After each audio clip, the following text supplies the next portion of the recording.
Hello and welcome to Story Untold. This is a long time in the making, a couple years actually. And to be honest, I was afraid to start. I started thinking about a series like this 2 years ago. I was living out of a small flat in Cardiff, Wales, finishing university, and with no job on the horizon. All I knew was that I wanted to tell stories that mattered, that connected you with people from all over the world, made you laugh, made you cry, but gave you hope.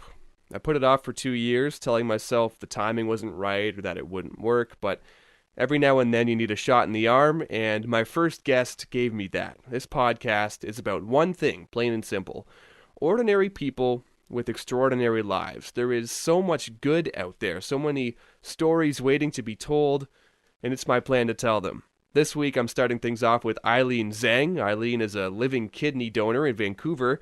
She gave hers to her mom, and then she decided to bike across Canada and convince more people to donate. I met her this past summer on my own trip across the country, and I haven't forgotten her story since. Here it is.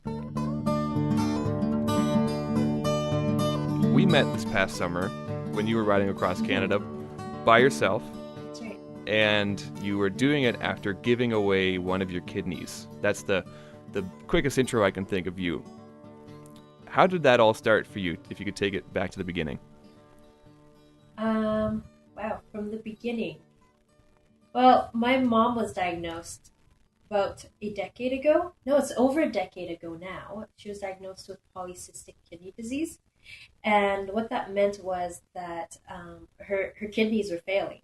And it's a genetic disorder where the kidneys fill up with multiple cysts and it becomes very enlarged and inflamed, and it becomes really bumpy. And she looked like she was pregnant. The doctors told her that it was causing other problems because it was pushing on her other organs. So they said they had to take it out. But after they took it out, she had a lot of complications. I had offered it to her and she declined because of cultural Wow. beliefs and tradition. And she just wasn't sure what would happen to me, you know? But she chose to do dialysis. And for 7 years, she was doing dialysis. And it came to a point where her body wasn't able to take it anymore. And the doctors told me that if she doesn't find a kidney soon, even if she finds a kidney after this year, which was 2014 at the time, her body might not be able to heal in time for the kidney to function as Mm-hmm. well. And so that was when I made the decision to donate it anyways. I went through the process. I didn't tell her, and the doctor said I was really healthy. And on Mother's Day 2014, I told her, I'm donating my kidney to you, regardless if you want it or not. And if you're not going to take it, I'm going to donate it to someone else. And she broke down in tears and she was crying. Oh, And that at that moment, she said yes, because if she didn't accept it at that time, I don't think she would be alive today yeah. because her body was just becoming too weak and fragile. So, yeah. Did you, in that case, have to go through a process to find if you were even a match for your mom, or how does that process work of becoming a kidney donor? Yes. So the process was doing a lot of paperwork first off because they want to make sure that you're healthy and you don't have any family history of other things. And then they do the blood work. There's a physical exam. We meet up with the team after the physical exam has passed. Then they're like, you're healthy. Then we meet up with the team. So that's like the surgeon and the social workers, psychiatrists. After that, they did a genetics test. And this was where I was wondering. I asked them, why are you doing the genetics test nearing the end of all this entire procedure? And they told me that it was a really, really expensive test. It's like between $2,000 $3,000 just to do that one blood tube. Mm. And then they send it off to the States to get it checked and processed. And then they send it back. So that took a while. And I think it was like 3 months, 4 months. And this was when I realized that it's really expensive just to do the testing. And then confirmation, and then the surgery, waking up, and recovery. And in BC, we have this amazing reimbursement program where they pay for your stay. If you have to travel from out of town, they would pay for that, and they would pay for your food, your travel fees, which is amazing. If we were back in China, we wouldn't have none of this, and even dialysis would cost us a fortune. We wouldn't be able to pay for it. So I was thinking, like, we are so fortunate. I'm so lucky. My mom's so lucky. I want to do something more to help out. And I decided I wanted to raise awareness and raise funds for the Canadian Transplant Association. Originally, I wanted to do it in Vancouver because it's where I live. Uh-huh. And I thought maybe I'll just do presentations and talk to people. And, if I get media attention, then I'll talk to them and to let people know that being an organ donor can save lives. And Mm-hmm. being a living organ donor, you could still continue your life and at the same time give someone else a life. And from there, I don't know how it progressed. I guess it was kind of a tribute to my mom. She taught me how to bike when I was really young. So I think 8 years old, she taught me how to bike. She said, Eileen, you're going to learn how to bike because it will save you money. It'll be good for your health. It will help the environment. There's nothing bad about biking. Biking is awesome. And a neighbor had this old bike and she taught me how to bike. And I put it all together while I was recovering. And I thought, you know what? Why not spread this message across Canada and let people know, we have this amazing system down. If somebody in Nova Scotia wanted to donate to somebody in Vancouver, they'd fly them down and do that. And this was where I started planning, and I was thinking, like, well, I could bike across the entire country. When you made these plans, when you were in recovery and you were thinking about going across the country, you must have started telling either friends or family about it at some point. What was I the did tell initial friends and family. reaction when you said, I'm going to do this? It's really funny because when I didn't tell my family until the very end, like the last How week, soon? the last 2 weeks. But I told my friends, and a lot of them said, Eileen, you're crazy. And originally, I didn't have a lot of support when I told people I was going to go across Canada doing this, spreading awareness for organ donation. They're like, what in the world? You're crazy. You're going to get yourself killed, girl. And I didn't listen to them. There were a few positive people that really just encouraged me. They told me, Eileen, do what you love. And if you think this is a thing for you, then I'm going to encourage you. I'm going to support you. And if you can't finish it, I'm still going to support you. You can always come back home. But I was very determined. But the day I told my parents, that's when they were like, no, you are not going anywhere. I told my parents, I remembered over dinner. And I said, Mom, Dad, I go, yeah. And they knew something was up. What are you going to tell us? What did you do? And I said, this is our idea. I'm going to bike across Canada. I'm going to raise awareness for organ donation. I'm going to get everyone to sign up and talk to like 10, 12 people a day. And yeah, and Mom, tomorrow there is a TV interview that you have to prepare for at 10 a.m. And they were just so filled up with information. They were like, what? Like, no, you're not doing this. What? I have an interview tomorrow? And so they got all caught up with that interview. Less than a week later, I was off. They had no say after that. It's like, I'm doing this regardless. They know me, and I've always done things without their permission, of course, but usually for the better good of the world. No regrets. What was your training like when you started getting ready for this ride? Did you train? Uh, so this is my thoughts on that is I felt, and maybe you feel the same way, but I felt like when I was going into it, I had to in some ways over exaggerate the amount of training I did to convince people that I was actually going to do it, and convince people that I was actually going to get across. I felt like if I told people like, yeah, I've done some 40-kilometer rides, I did maybe 60K one day, I felt like that wouldn't be enough in other people's eyes to think, yeah, this guy's going to make it. So I felt almost like I had to exaggerate how much training I was doing beforehand. And it was only afterwards when I was done that I could then kind of I guess, play it down. And yeah, I don't know. I don't feel like I did that much, just kind of biking to work and then doing what I could in between. But I don't know. That was my Yeah. experience. I don't know what your experience was. My experience was kind of like yours. Before this, I would always bike to school, I would bike to work, I would bike to volunteer. And that's the extent of it. I didn't do it for recreational purposes. I just did it because I needed to get from point A to point B, right? But after the surgery was when I was okay, now I really have to do something because I have to get in shape, I have to recover, and they cut open my abs down the Oh yeah. middle, and I had to wait for that to recover because you use your entire body. And I remember thinking, how am I supposed to train for this? And I recovered, and I went for a bike ride 5 weeks after, and I did maybe 6 blocks, and I came back home. I was like, okay, I'm tired. But then the next day, I was just like, no, like I could do this. And so 5 weeks, I was already biking 60 kilometers a day. So after that, I would bike 60 kilometers to the Lighthouse Park, and then I biked back. And I was like, oh, like I could do this.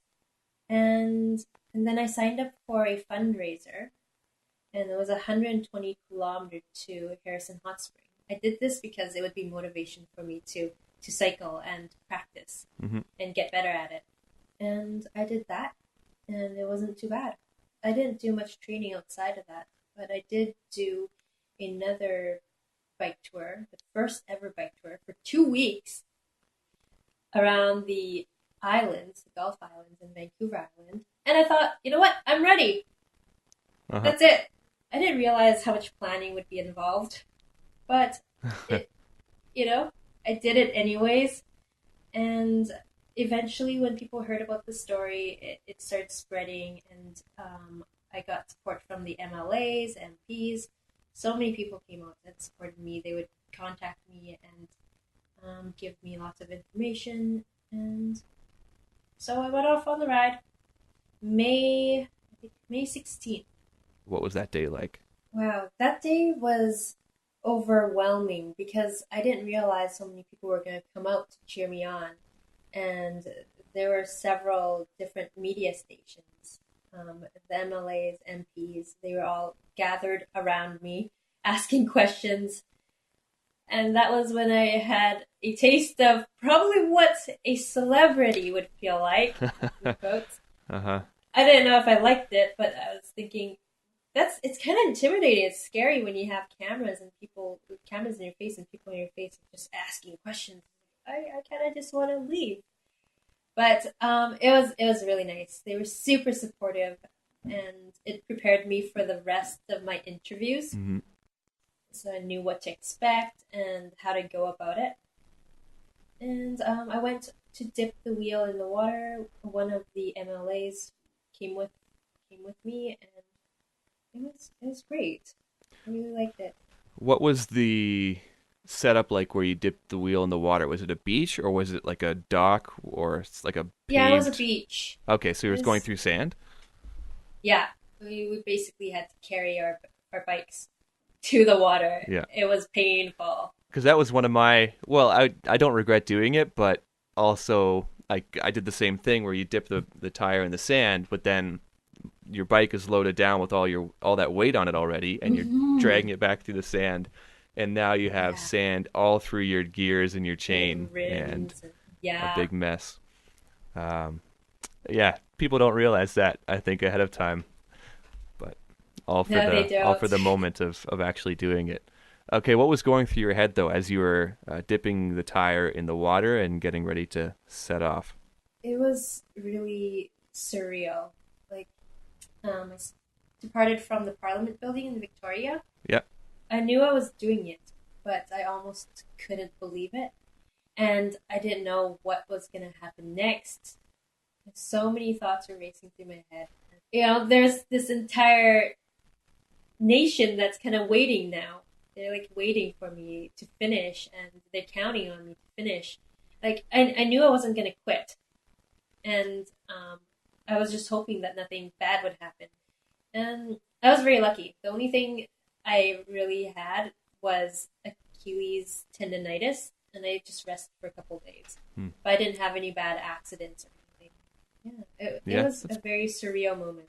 one of the things I think that is so special about that is the people that you meet along the way. And maybe I think that was something that I realized, or I knew going into it that was going to be a big deal, but I didn't realize just how much it was going to mean to me, the people that you meet along the way. Mm.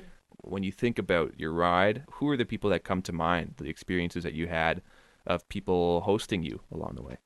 I was welcomed by everyone. People just took me in. People were very generous, like to the extremes. I had families that would take me in. I would meet them at the grocery store. I would tell them my story, and they'd be like, "Come on over. You're staying at our house tonight. We're gonna feed you. We're gonna give you food." And I had families do my laundry, and I'd wake up and it'd be all folded on a table. Oh, Like wow. extremes like that. Yeah. I even had a family that gave me their bedroom. They're like, "Okay, you're sleeping here tonight." I was like, "I could just sleep outside in a tent or in the living room." And I got their bedroom. They stayed in their living room. That was extremely nice. And this couple, the lady, she actually had a heart transplant, and I just met her on the side of the road. It was a very interesting coincidence. Did she pull over with her car to stop, or how did you meet her on the side of the road? They were taking an evening stroll, and I was looking for a place to put my tent up. And so I was looking at a place, and they looked at me. They were like, "Oh, like, what are you doing out?" And then I told them what I was doing, and I asked them if I would be able to set up a tent anywhere nearby because there was a lot of grass in that area and lots of bushes, and it was beside a river. Where So was this? this was in Rivière du Loup, Okay, Quebec. Yeah. Quebec. Right. And when I told them the story, they said, "No, you come over and set a tent maybe in our yard." And then later, I told them that I was biking across Canada. I didn't say I was an organ donor, but when we were walking over to the house, I told them that I was also a living kidney donor, and I was doing this to raise awareness for organ donation, and I was hoping to get supporters and people sign up and then raise money for the CPA. And the mom was just she was she was shocked at first. She was like, "What a coincidence!" She's like, "I'm a heart recipient."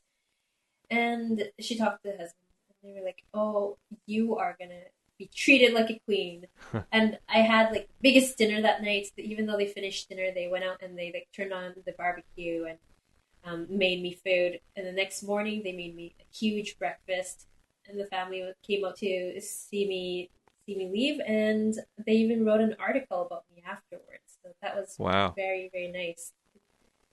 Yeah, and there was one man that I met in Edmonton. This is another story who stuck out. He lived in Fort McMurray, Uh huh. and you know about the fire there, right? Did you hear Yeah. about it in the news?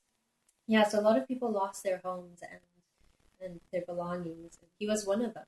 He was at work during that time when everyone was evacuated, and he wasn't able to get to his house or to his truck. They were just loaded into a car or a van and then sent out away from the fire.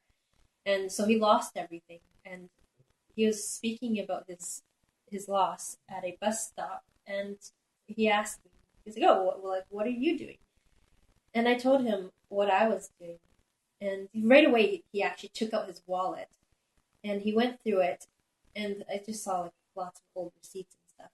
Uh huh. And behind all that, he pulled out a $20 bill, and he's like, "This is for you." I was like, "I'm not gonna take that because you just lost everything. You're living in in a group home. It was a group hotel, Uh huh. so all his coworkers were all in the same hotel, and he had nothing left. He lost his home and his car in the fire, and he still was willing to give me money.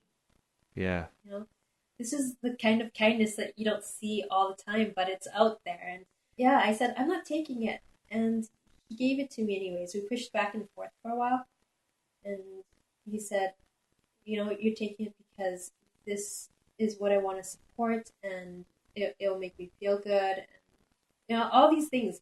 But in the end, I told him, I was like, you know what, I'm gonna put your name up there just to recognize your support and so people know that you've done this. And he said, no, you're not gonna mention my name anywhere. It's not for fame. It's I'm doing this for the better good of the world.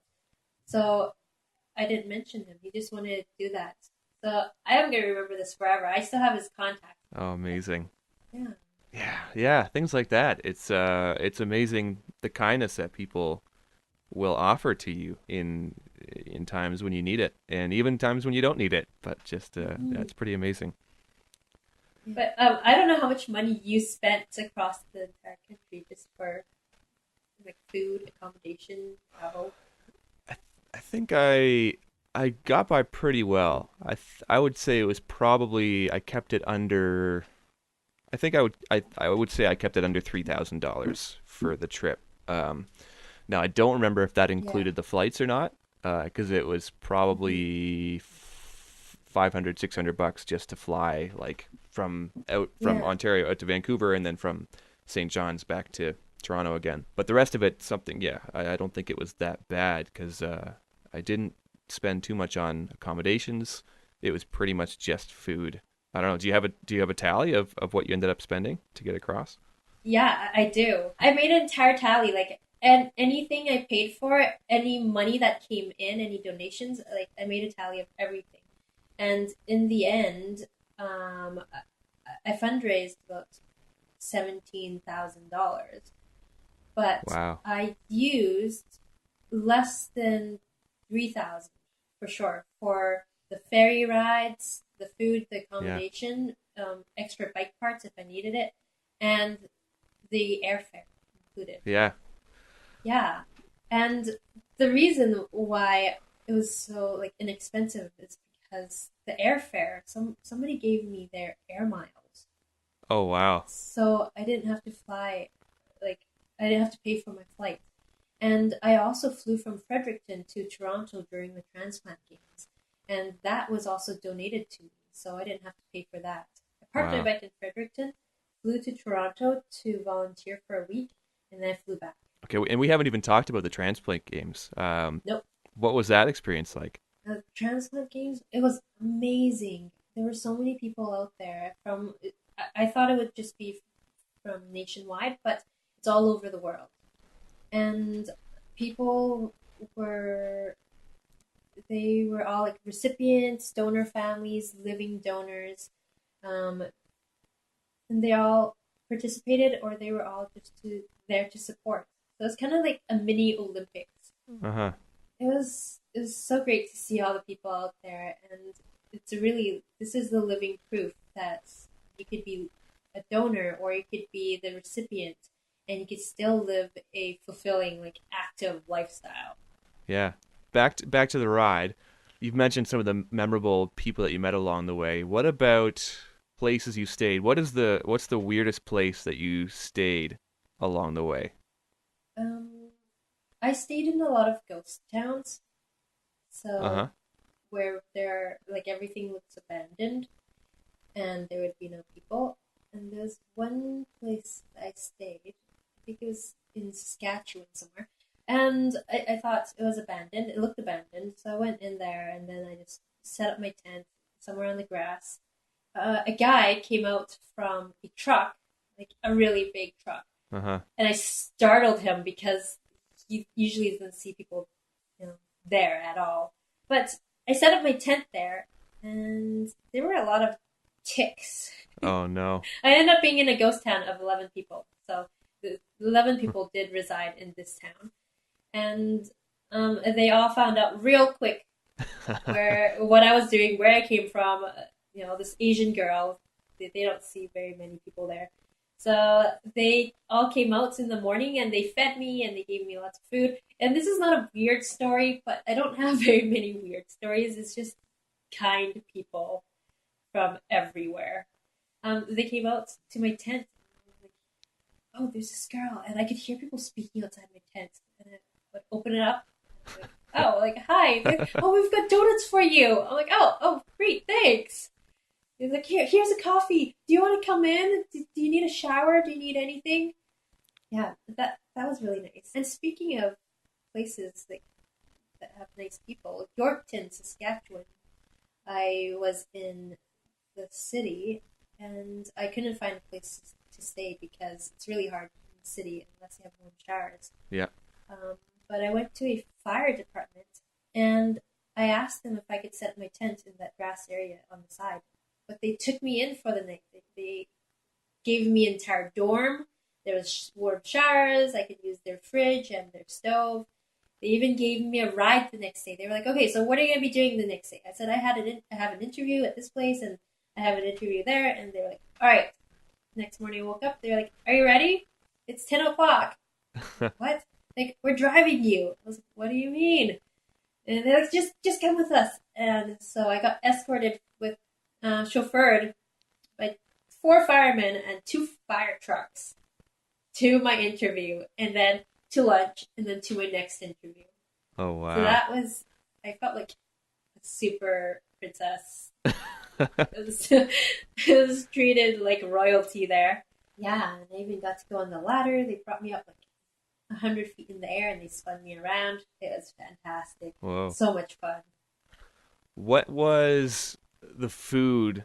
So when you think of meals that you ate along the way, Ooh. um, because I think one of the biggest perks of doing a ride like that is your metabolism is just working like crazy, and you can eat anything pretty much without consequence. I know I took advantage of that having a sweet tooth. What was it for you that you would go to, when you get off your bike for the day, you've done your, I don't know, 100 kilometers or whatever the day's distance was. What was the food that you raced for if you could get it?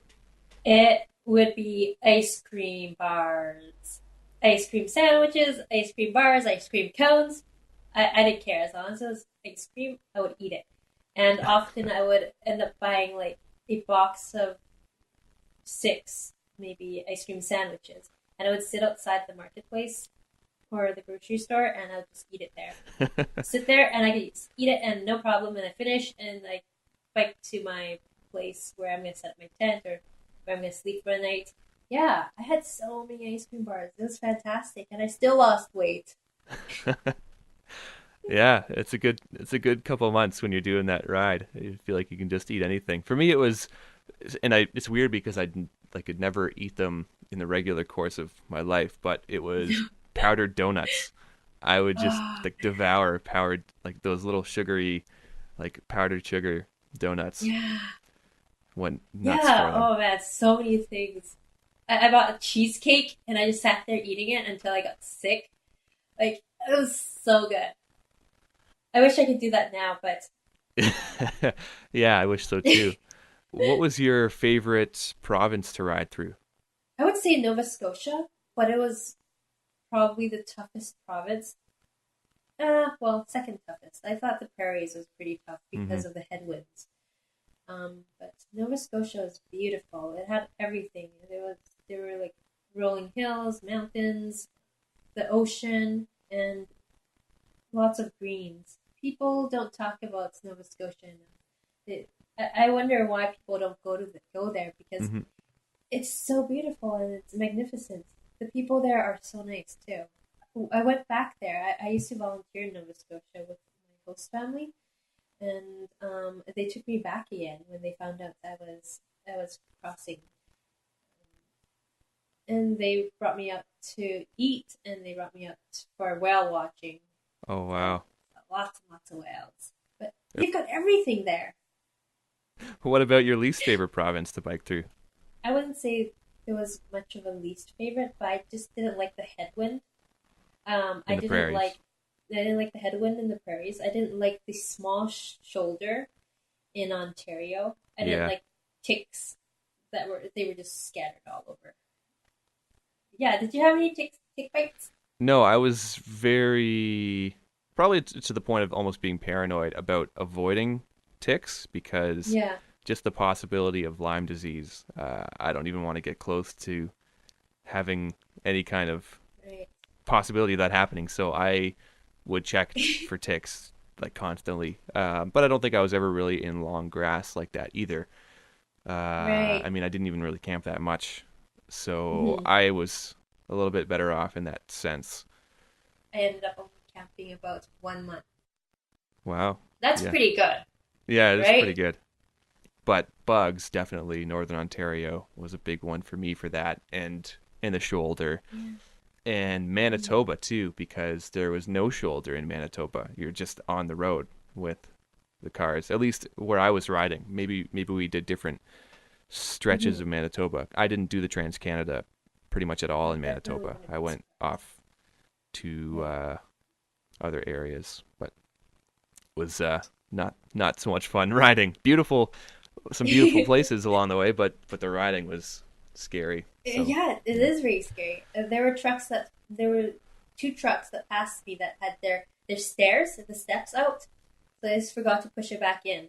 And I was thinking, oh my goodness, if I didn't see that through my little mirror, it might have chopped my legs off while Oh passing. yeah, and I feel Mm-hmm. like there are instances like that that happen every day on a ride. I felt like there was probably something every day where a truck came close and you just kind of got numb to it after a while, or you just kind of have to brush it off to the point where in Yeah. the regular course of a day, if that would have happened to you, that would be a big event, but it happens pretty So, frequently. and were you ever chased by dogs? No, I was expecting that to happen actually, but that Oh never my did happen. goodness. I got chased by so many dogs and like at least a dozen. And this girl that I biked with for 2 or 3 days, she was like, I don't believe you. I didn't even get chased by one dog. And then we biked for maybe like 4 hours and a dog chased us. She's like, oh my God, oh my God. And she's like, that's the first dog that ever chased me this entire ride. I was like, I told you, they do come and chase you. She's like, no, they chased you. No, they're not chasing me. But yeah, I had dogs that were growling and like big dogs that would just chase me through like even the highway. Like Yeah. I don't know where they come out from. They just come out and all of a sudden there's a dog beside you and they're growling and they're trying to get at your leg.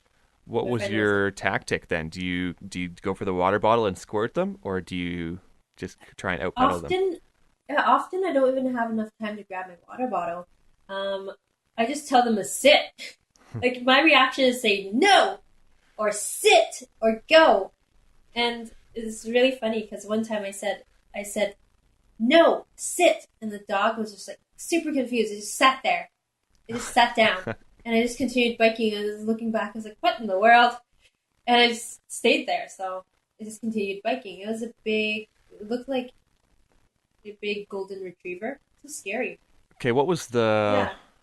the hardest part of the ride for you? If it was a day or a stretch of days, what was the toughest part of it for you?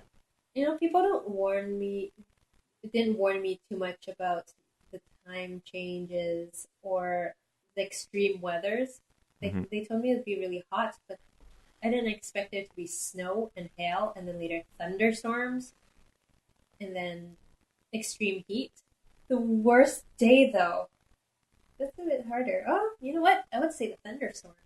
Yeah, You're wet yeah, and you're already miserable when there's lots and lots of rain. And there was lightning that day. It was one day. I was in New Brunswick, I believe. And I often ride through thunderstorms thinking, oh, you know what? It's just another day.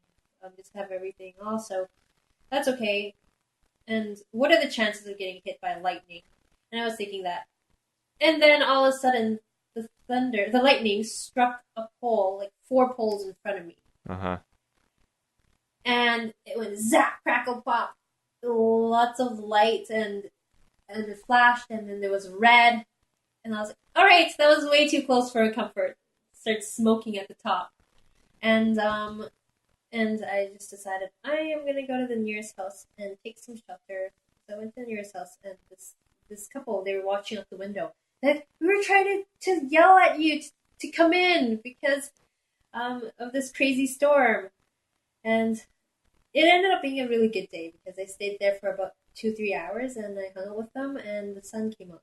But it was terrifying when that Yeah. happened because I thought that could have been my head. There wasn't much around that area. Yeah, that was pretty much my worst day too. Thunderstorms in the prairies and nothing to hide under. Just having to bike through it. Mm-hmm. What was the most unexpected part of the whole ride for you? You know what? I didn't really expect it. You know, every day I had something unexpected happen. Like every day, because you can never predict. You can't predict Yeah. exactly how the weather is going to change, what's going to come out of the trees, who you're gonna meet. Hmm. But I saw a bear. It came out in front of me, and I chased it. I chased it away, and that freaked me out. It freaked me out so bad. Was it a black bear or a Yeah, grizzly? it was a black bear, but I Okay. was chasing it just for your your records. Yeah, yeah. It was not chasing me.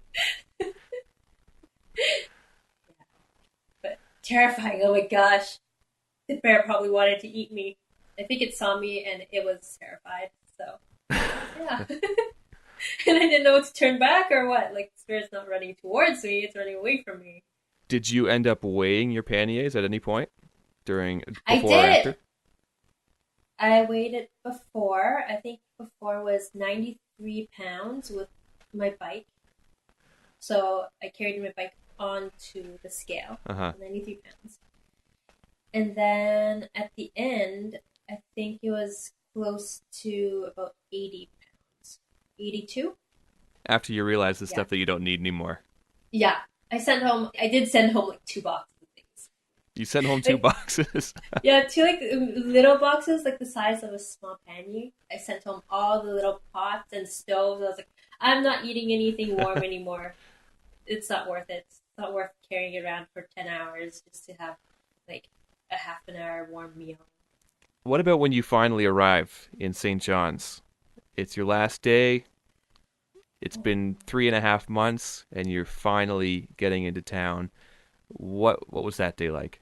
Oh, that was it was a very emotional day. I don't know if it was like that for you, but I thought, wow, like this is what I've been doing. Like I've been doing this trip this entire 3.5 months just to be here in St. John's, Newfoundland. And I mean, my goal was to raise awareness and talk to people, and I talked to thousands of people. And yeah, it was amazing. I was in disbelief that I actually did it. I mean, I knew I wasn't going to quit, but I was Yeah. still in disbelief. I actually cried when I reached the water. I like Oh, couldn't stop myself. I wanted to cry, and I didn't know what to do. Like I wanted to laugh, I wanted to cry, I wanted to jump around, I wanted to just stay there. You know, yeah. so many things happening. Okay, where did you actually get to the water? Was it in the city, or did you go right out to Cape Spear that day, or what was sort of the destination when you finally said I'm done riding? It was when I reached the Cherry Fox Memorial. Okay, yeah, yeah. But yeah, But there's no, you can't I touch the went. water there. No, you couldn't. But I went off to the other side, Yeah. and I looked for an area where I could go in and touch the water. And I talked to people. They're like, "Yeah, yeah, there's a little dock on the side. So slippery. Holy macaroni! I thought I was gonna slip to a death. End up in St. John's Harbor at the end. Yeah, yeah. But I did go up to Cape Spear as well. I didn't go off to the ocean there because there were signs that you cannot pass this Yeah, area. right, And right. I wish I did, but at the same time, it's not worth risking my life. I already You risked your life for went. 3.5 months. You might as well fly home safe. Yeah. Yeah, Okay, what was the most rewarding part of all of it for you? when I was on the ferry and and I only had and I had a seat that was reserved for me, Yeah. but I asked the purser if I could get a room, and she's like, "No, like I can't do that for you." And then I told her my story, and she started crying, and she was like, "All right, we're getting you a bedroom tonight." And I got a dorm with 4 beds, and I slept in all four of them. That was very nice. I think I slept for 12 hours that night. And she even called me through the PA system to give me a free buffet for dinner and breakfast. I skipped the breakfast. Yeah. Yeah, it was so good. Yeah, yeah. That's a long ferry ride too. Definitely worthwhile getting a Oh, getting a yeah. dorm. I slept in a chair for I know.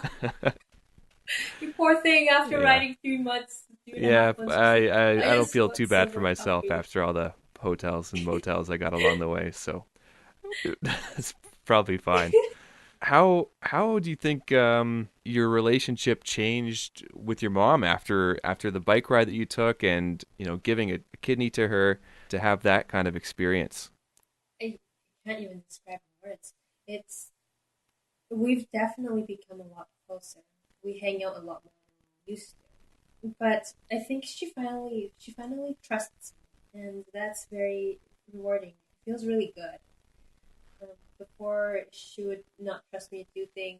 I would say I want to do this, and she'd be like, "Nope, I'm not doing it now." And just like, "Mom, I'm gonna do this." She's like, "Yeah, go ahead. Like, like just go ahead, have fun, and enjoy your life." And before this, she was like, "No, you're not doing anything. You're staying at home. This is where you're safe. This is where I want you."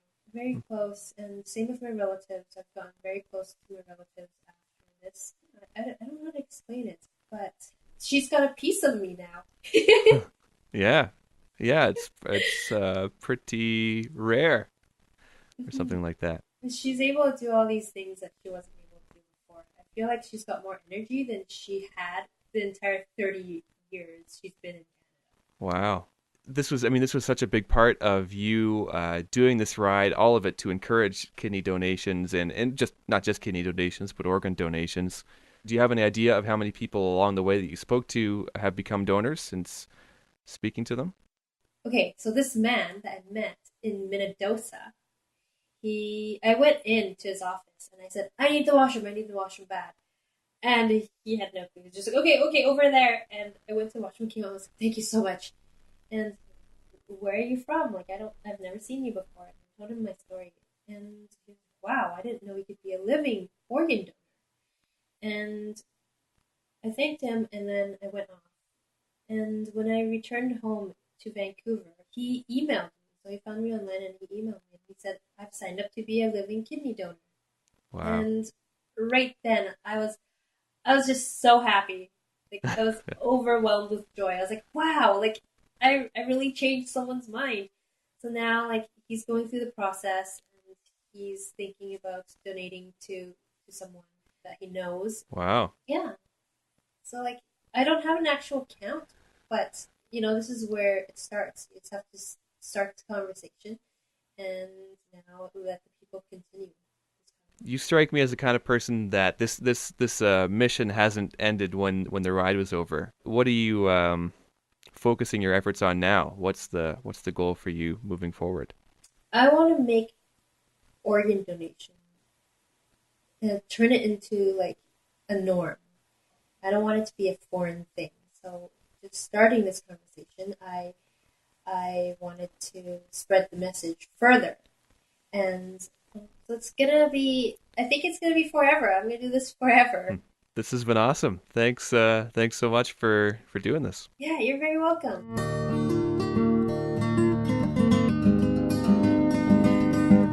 That's it for the show. Thanks for listening, and I hope you liked it. Theme music is by Dr. Turtle off the album You I'll Ah. You can learn more about Eileen at giftfromwithin.ca. Next time on the show, I talk to a man who died and lived to tell the tale. I'm Martin Bauman, and this was A Story Untold. See you next time.